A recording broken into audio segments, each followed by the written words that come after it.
Temperatures back in the 80s today, but starting to cool off a little bit as a cold front is moving through, and they're having a couple showers with the front, but mostly just dry weather around. But temperatures will eventually cool off more tonight than we've seen the last couple of nights out there. So it's not real cool right now, but it's 83 in Weslaco and 79 in Port Isabel, 84 in Brownsville, and 87 in Rio Grande City. In the evening, humidity gradually falling behind the front, but still fairly warm initially as temperatures fall from the 70s at 7 p.m. into the upper 60s by 11. The humidity lowering. The breeze is picking up a bit from the north. I think we'll see a decent breeze around this evening and tonight, especially along the coast. You can see over the last 3 hours, the First Warn 5 Doppler network, not much on it. Starr County, nothing. Hidalgo County, nothing. There were a couple showers that popped up in Willoughby County, and then they flared up a little more in Cameron County within the last hour or so. A couple of showers just went through Harlingen, nothing really widespread, but a few small showers are still popping up and moving to the south. So you can see right here's Harlingen, here's I-69E, here's I-2, and a couple of showers moving along to the south. Not sticking around very long, but you see the precipitation rate they're showing about 1 inch per hour in the heaviest cells. So, I mean, if that would sit over you for an hour, it would give you about 1 inch of rain, but it's moving quickly enough. You're probably only going to get about 1/10 or 1/4 of an inch at the most. So a little quick burst of rain moving along, and even to the south, some showers right around Los Indios and down Rangerville Road. But all this ready to fade away or move into Mexico by sunset, and then beyond that, it'll dry the rest of this evening, tonight, and tomorrow.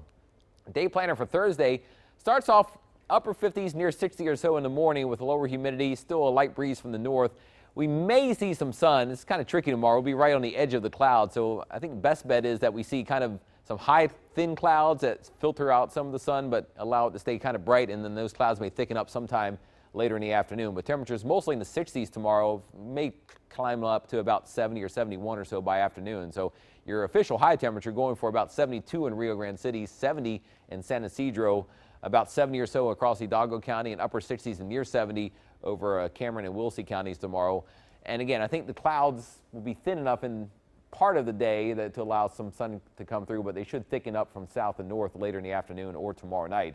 You don't see a lot out there right now. Some high clouds streaming to the north and still some fairly high clouds across much of the valley, but still a little sunshine able to get through this afternoon in most areas. Future track does show a small chance for a shower through about 7 o'clock as the front moves through, and beyond that, just clear to partly cloudy skies, may fill in with more clouds at times tonight, and then cooler weather tomorrow.